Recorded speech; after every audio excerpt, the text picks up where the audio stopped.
Jerusalén, una ciudad dividida por la religión. En el año 1187, un poderoso ejército musulmán se situó frente a las puertas de la ciudad. Al frente iba un carismático señor de la guerra.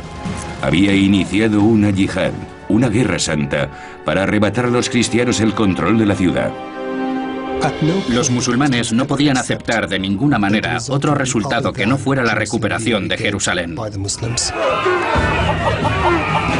Mientras los cristianos se preparaban para el baño de sangre que se avecinaba, las acciones de un guerrero musulmán resonarían durante siglos. Un adalid islámico se levantaría y alteraría las reglas de la guerra. Y lo veremos al abrir el expediente misterio de Salah al-Din Yusuf ibn Ayyub. Saladino.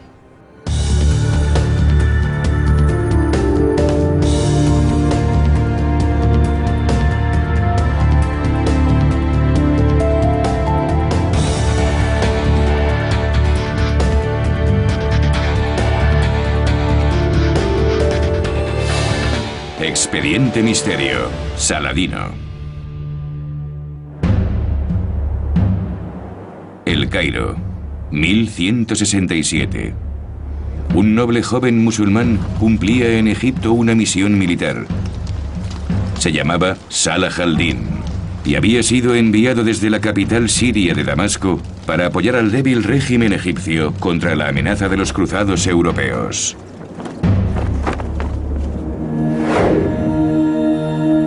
El doctor Abdul Azzam es una autoridad en Saladino. Los musulmanes no podían permitir que Egipto cayera bajo la influencia de los cruzados cristianos. Quien controlara Egipto tendría el poder, los hombres y las riquezas para poder enviar un ejército tras otro a luchar contra Siria.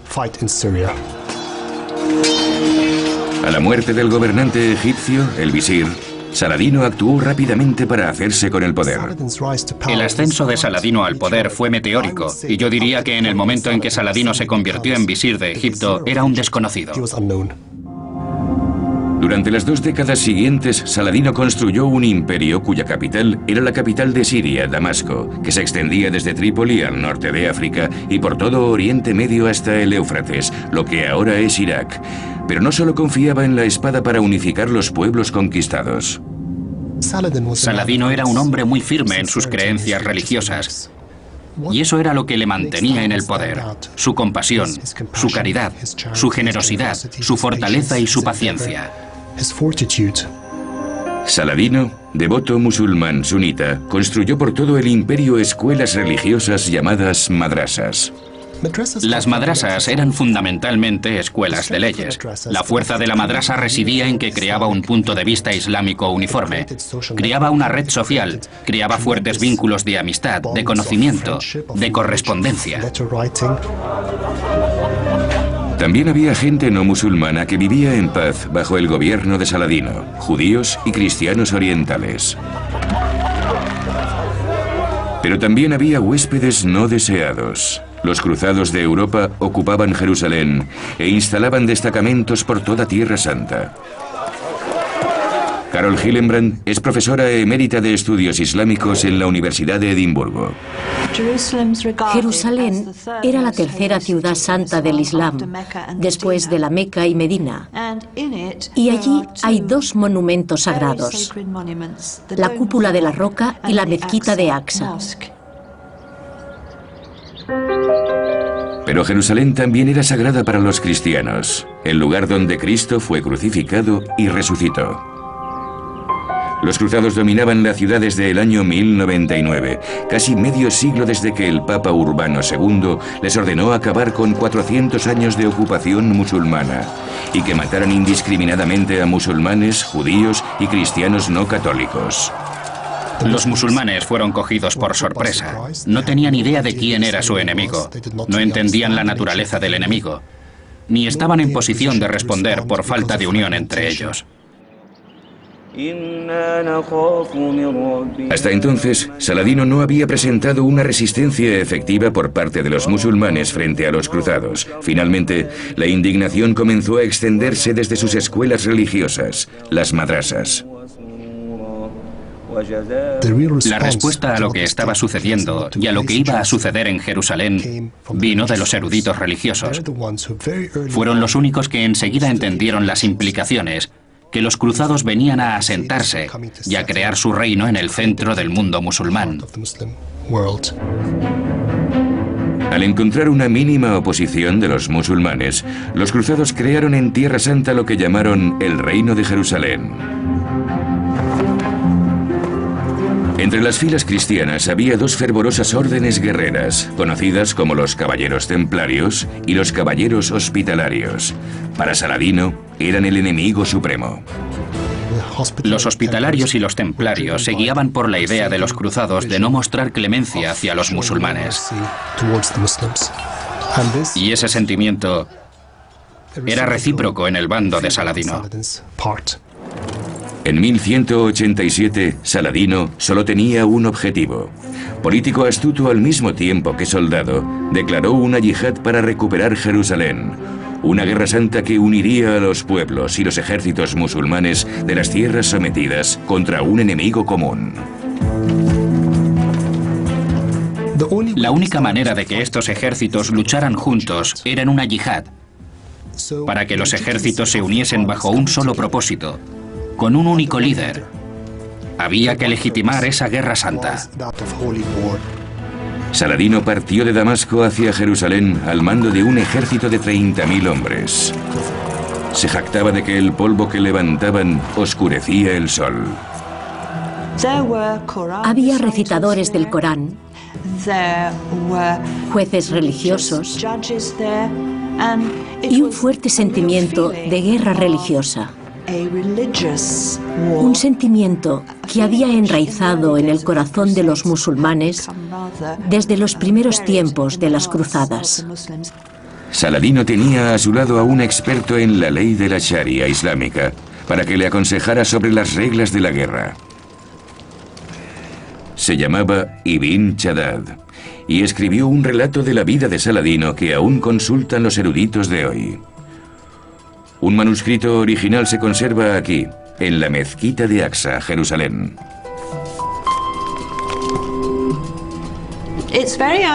En los escritos islámicos medievales es muy inusual encontrar biografías de gente famosa. Bahá ad-Din ibn Shaddad fue su consejero religioso. Por medio del relato de Shaddad, sabemos muchas cosas sobre Saladino.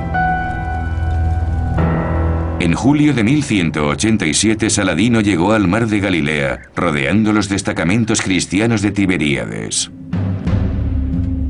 El ejército cruzado se dirigía hacia él bajo el mando del rey de Jerusalén, Guido de Lusignan.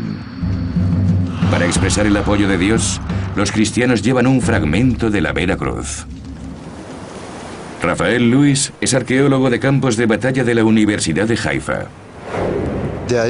La idea principal era marchar hacia la ciudad de Tiberíades y arrebatársela a Saladino.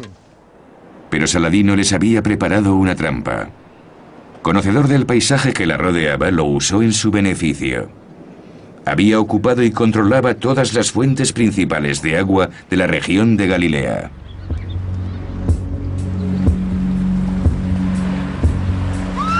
Sin agua para los hombres y los caballos, y acosados constantemente por los arqueros de Saladino, el sediento ejército franco se vio empujado hasta este lugar espectacular, los restos de un cráter volcánico conocido como los Cuernos de Jatín. Los cruzados fueron conducidos al espacio entre los cuernos. Rafael cree que Saladino planeó utilizar el terreno para separar la infantería y la caballería de los cruzados. La infantería dejó atrás el cuerpo principal de caballeros y escalaron los cuernos intentando refugiarse en esta colina, y los caballeros que quedaron abajo fueron masacrados por los musulmanes. Rafael cree que una característica de los cuernos jugó un papel crucial en la batalla. Un muro de piedra de la Edad del Hierro, inaccesible a los caballeros montados. Aún se pueden ver restos del muro. Saladino machacó a los caballeros contra estos muros de la Edad de Hierro que no se podían cruzar a caballo Y a unos 100 metros debajo de nosotros es donde tuvo lugar la carnicería. Ahí es donde terminó todo. Con sus caballos muertos o heridos, los exhaustos caballeros fueron presa fácil para los musulmanes. La magistral estrategia de Saladino y el terreno le dieron la victoria. El fragmento de la Vera Cruz y el propio Guido, rey de Jerusalén, fueron capturados junto a un odiado cruzado llamado Reinaldo de Chatillon, un hombre que Saladino había jurado matar. Reinaldo de Chatillon había roto muchas treguas atacando a los musulmanes en momentos en que había una tregua entre ambos bandos. Cuando los dos cautivos fueron llevados a su presencia, el devoto Saladino actuó de acuerdo a las enseñanzas islámicas. Para su sorpresa, Saladino ofreció su hospitalidad a Guido dándole un vaso de agua helada. Una vez hubo bebido, Guido le pasó la copa a Reinaldo de Chatillon. Según la tradición musulmana, una oferta de hospitalidad es una oferta de protección. Saladino reconvino a Guido por pasarle el agua a Reinaldo. Le dijo a Guido: vos le habéis dado de beber, no ha sido cortesía de Saladino. Saladino cogió su espada y le cortó el cuello a Reinaldo.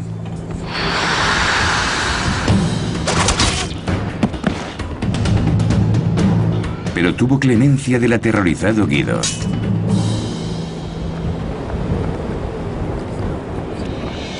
Inmediatamente Saladino le tranquilizó diciéndole: los reyes no matan a otros reyes.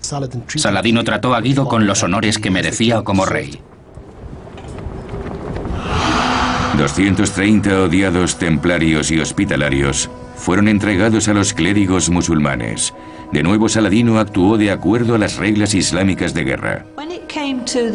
A los hospitalarios y a los templarios les aplicó el trato que acostumbraba. Les dio a escoger abrazar el Islam o morir. Y como pertenecían a órdenes militares, por supuesto, se negaron. Con el ejército de Guido destruido, Saladino pudo tomar Jerusalén sin apenas oposición. 2 meses después de su rotunda victoria en Jatín, las fuerzas de Saladino llegaron a las murallas de la ciudad de Jerusalén. Dentro reinaba el terror. Las madres temían por sus hijas, mientras el pueblo se preparaba para la muerte o la esclavitud que seguramente sufrirían. Una vez más, la conducta de Saladino rompió todas las expectativas. Les ofreció clemencia. Permitió que los cruzados se fueran. Pidió rescates según el rango de los habitantes y recaudó mucho dinero por ellos. No solo perdonó sus vidas, sino que les garantizó que no serían esclavizados a condición de que dejaran Tierra Santa para siempre. Muchos regresaron a Europa y hablaron de Saladino como de un guerrero musulmán más caballeroso que cualquier rey europeo. Se convirtió en materia de leyenda. Era algo así como un noble salvaje. No era cristiano, era un infiel, y sin embargo tenía las virtudes que admiraba la cristiandad. Rubén Amitai es experto en la caballería antigua. Saladino era heredero de siglos de desarrollo de una cultura política y legal en el mundo islámico. La mayor parte está basada en la Sharia, el código legal islámico que se desarrolló durante los siglos VIII, IX y X. En Europa, Saladino se convirtió en modelo para el Código de Honor de los Caballeros. A finales de 1825, su caballerosidad era ensalzada en la novela épica sobre las cruzadas El Talismán, de Sir Walter Scott. Saladino ordenó purificar los lugares sagrados de Jerusalén con agua de rosas. Cumpliendo con las enseñanzas islámicas de respetar a judíos y cristianos, los peregrinos eran libres de realizar sus cultos previo pago de una tasa llamada jizya. Pero aunque las llamadas a la oración se oían de nuevo desde los minaretes de Jerusalén, Saladino sabía que los cruzados volverían.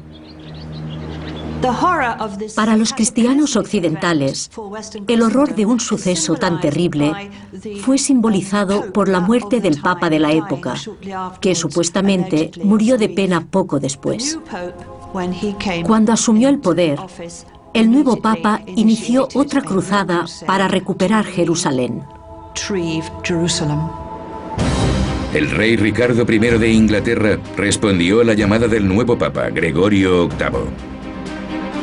Ricardo, un guerrero valiente que recibiría el apodo de Corazón de León, se unió a los cruzados y puso cerco a los musulmanes que controlaban el puerto de Acre.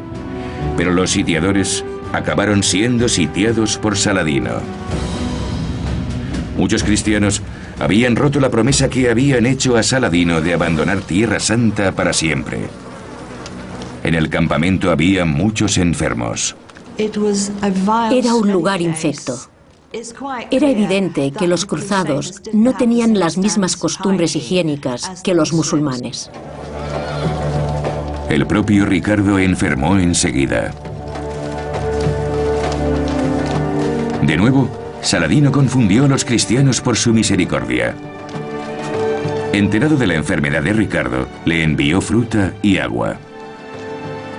Había cierta connotación política tras el hecho, porque también estaba mandando un claro mensaje a los cristianos y los cruzados que habían venido a su tierra.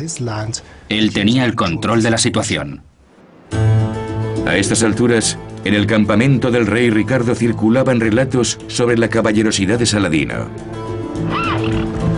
Si un niño cristiano era secuestrado por una partida de musulmanes para esclavizarlo, los cruzados instaban a la madre a que suplicara directamente a Saladino para recuperarlo sano y salvo.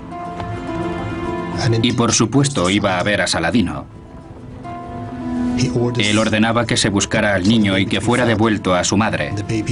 Estos relatos no son leyendas, son hechos reales históricos. Es otra de las cosas que engrandecían la reputación de Saladino en Europa. Se le tenía por un hombre generoso, o dicho de otra manera, por un hombre de palabra. Pero la caballerosidad de Saladino le costó cara en Acre. Recuperada la salud, Ricardo reinició con ímpetu el ataque de los cruzados, que terminó con 2 años de asedio a la fortaleza costera.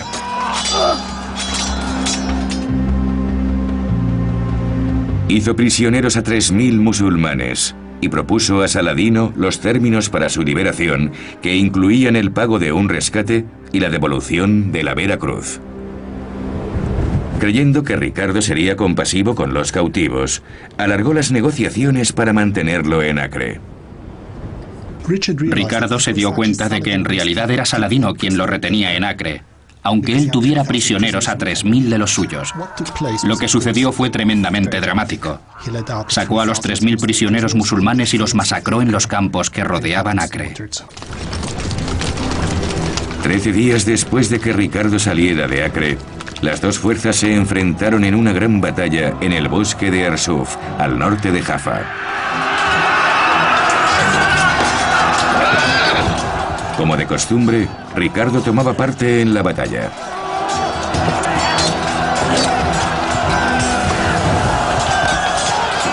El caballo del rey inglés murió en la batalla, pero el código de honor de Saladino superó su deseo de aprovechar la ventaja.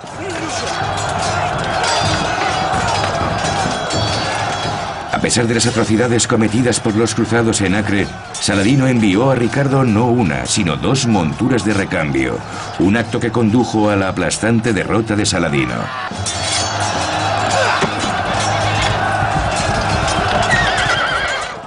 Según sus palabras, era impropio de un rey luchar a pie. Esto se debía al hecho de que Saladino tenía un código de honor que cumplía firme y noblemente, tanto en el fragor de la batalla como en tiempo de paz. Ricardo pensó entonces en marchar hacia Jerusalén. Saladino sabía que se acercaba el fin y nuevamente decidió ganar tiempo. La táctica de Saladino cambió por consejo de Arsuf. Se dio cuenta de que no podía vencer a Ricardo en el campo de batalla. Aunque nunca se había reunido con Ricardo, envió a su hermano Al-Adil y le dio instrucciones para que entrara en negociaciones con Ricardo y que las alargara todo lo que pudiera.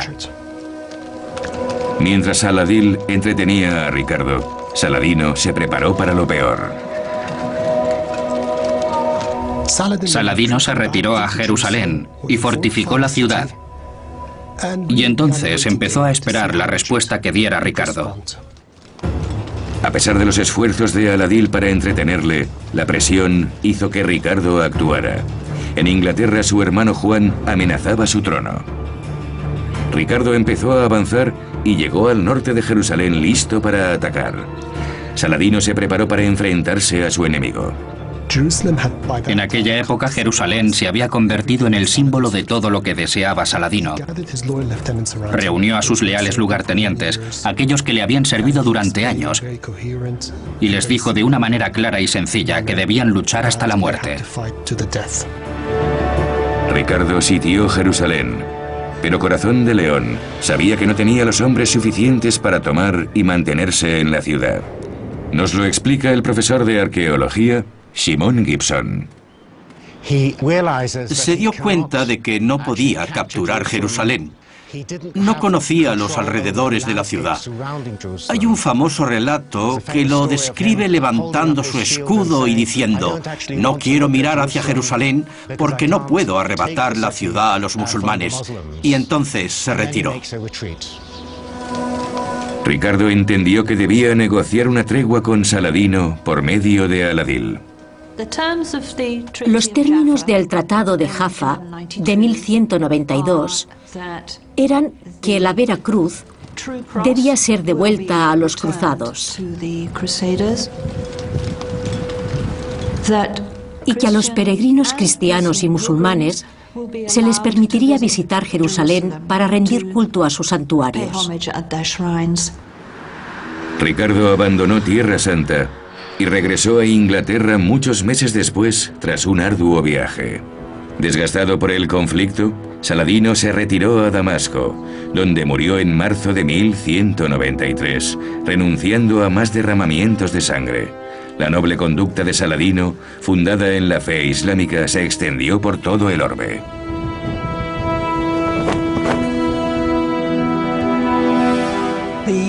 La Sharia, la ley islámica, define muy claramente cómo debe comportarse un hombre antes, durante y después de la batalla. No tengo ninguna duda de que eso influenció fuertemente en Saladino. Sus oponentes lo percibieron de una forma positiva. Saladino era considerado por todos como un oponente honorable y honesto, un digno oponente. Y creo que esa imagen fue conocida en todo el mundo occidental. El legado de misericordia y compasión de Saladino aún resuena hoy en los campos de batalla modernos.